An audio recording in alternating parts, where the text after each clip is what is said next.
Hi everybody, this is Sheila. Welcome back to the Crochet Nurse channel. Today what I'm going to show you how to do is make this very beginner friendly pocket shawl.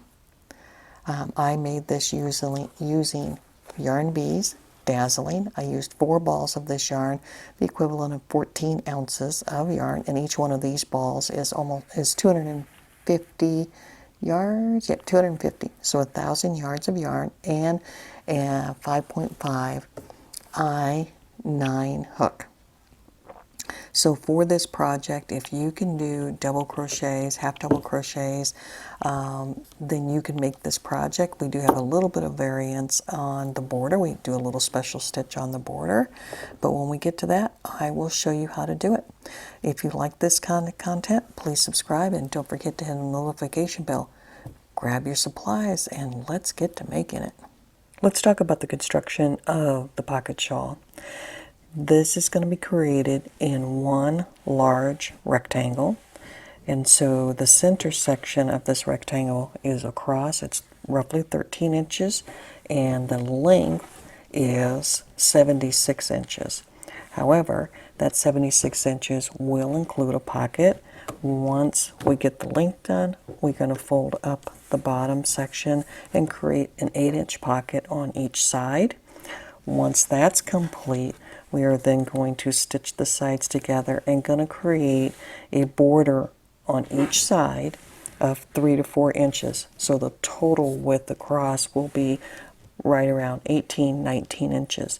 You can adjust the length. I'm making this for my height, which is 5'4", and so my finished total length after I've done my pockets, because it's 76 inches long minus by 16 for the pockets, is 60 inches long, and I'm 5'4", and so if you're taller you may want to add a couple extra rows, which is super easy to do, so that way you have a little bit more length.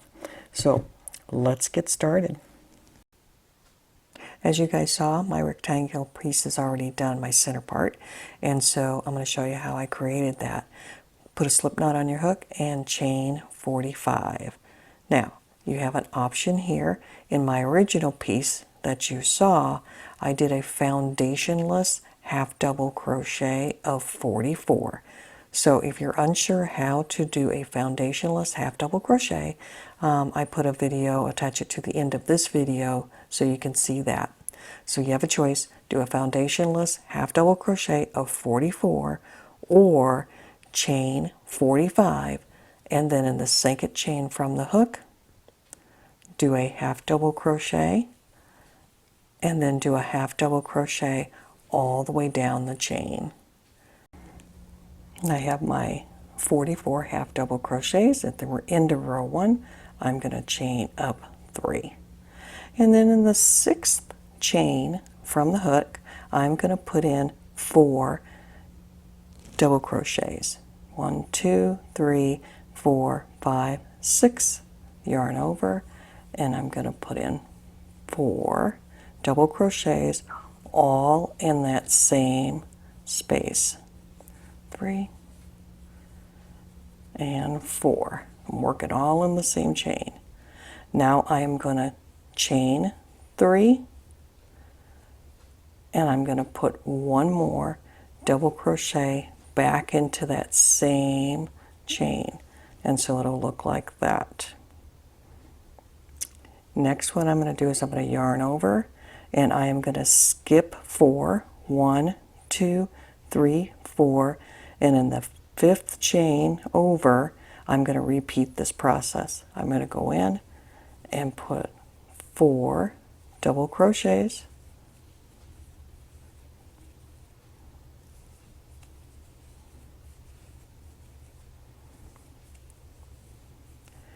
then I'm going to chain 3, 2, 3, and then put another double crochet back into that same space. Same process. This is your repeater already. Skip 4, 1, 2, 3, 4, and in the 5th, 4 double crochets,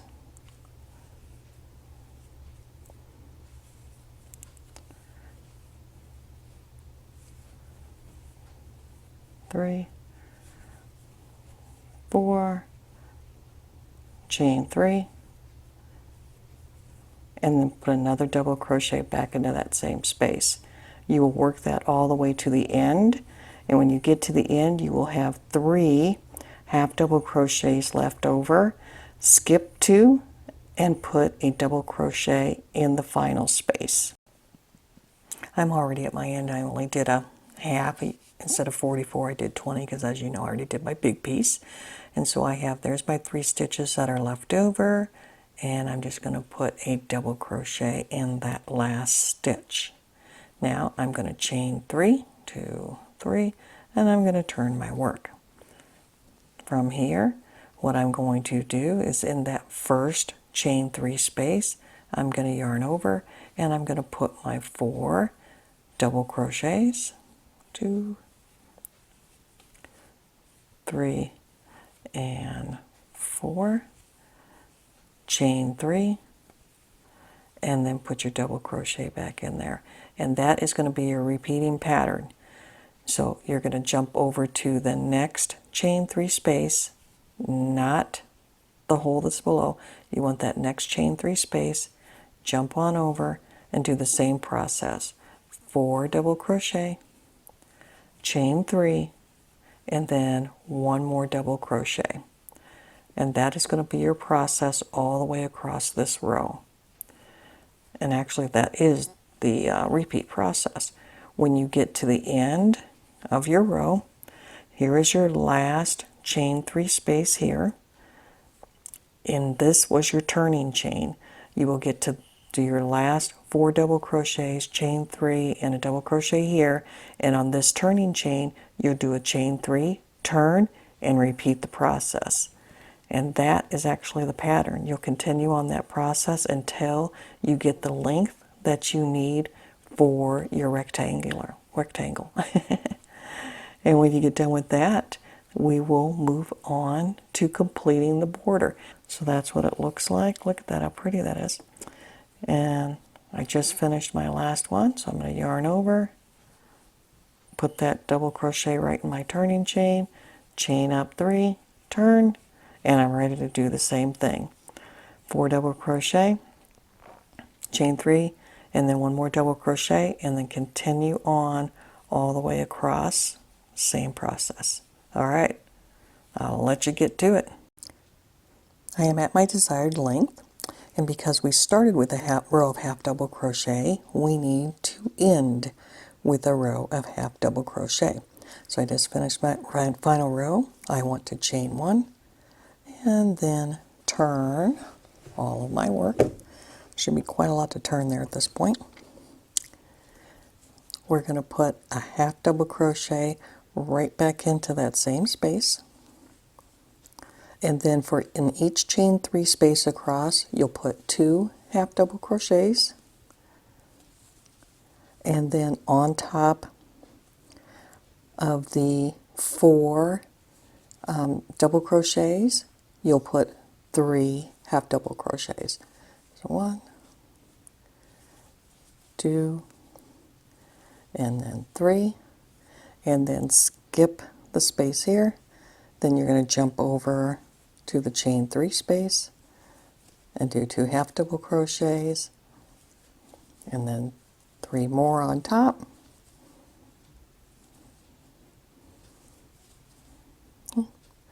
And then skip that one here in the center and jump over to the next, and then continue that all the way across. And when you get to the other side over here, you'll put 2 half double crochet, 3 on top, and then finish your row off with 2 half double crochet in this space here, and then fasten off. My row of half double crochet is complete, and we're now ready to work the pocket and the border. So turn your item to the side, so lengthwise, and at this point you want to grab out your ruler and measure. I've decided I want my pocket to be roughly 7 inches long, and so all I've done is basically just decide which is going to be my inside, and I have folded over my pocket, folded the on top of each other, and put a stitch marker in. And now we're going to work this side. Put a slip knot on your hook, and where we're going to work into, I'll show you, is you want to line up your chain 3 spaces, and on those chain 3 spaces is what we're going to stitch into. So starting at the bottom, you want to go in with your slip knot, and we're going to attach it. Got my yarn all backward here. Okay, and then we're going to add a half double crochet, actually 3 half double crochets in each chain 3 space across. So while you're working the pocket, you want to make sure that you're grabbing both layers of the material and putting the half double crochets in. Okay, skip over, this is where we were, the turning chain there. Go ahead and continue on. And you want to go all the way down the side. And so when you get finished with the pocket area, here's where this pocket is going to end. Keep going all the way down the side, putting in 3 half double crochets in each chain 3 space, and then finish off by folding and then creating, it's getting quite long here, folding and then creating your pocket at the other end. You see I've already measured mine. And then when you get done with that, finish off here with your chain 3 half double crochets all the way to the end, and I will meet you here. All right, I finished that row, and at the end what I want to do is chain 2 and turn our work. And what we're going to do now is a herringbone stitch across this. This first stitch here, the chain 2, counts as a stitch, so we will not be going into that stitch. We're going to be going into the next stitch. To do this, we need to yarn over. We're going to go in, come out, and we have 3 loops on our hook.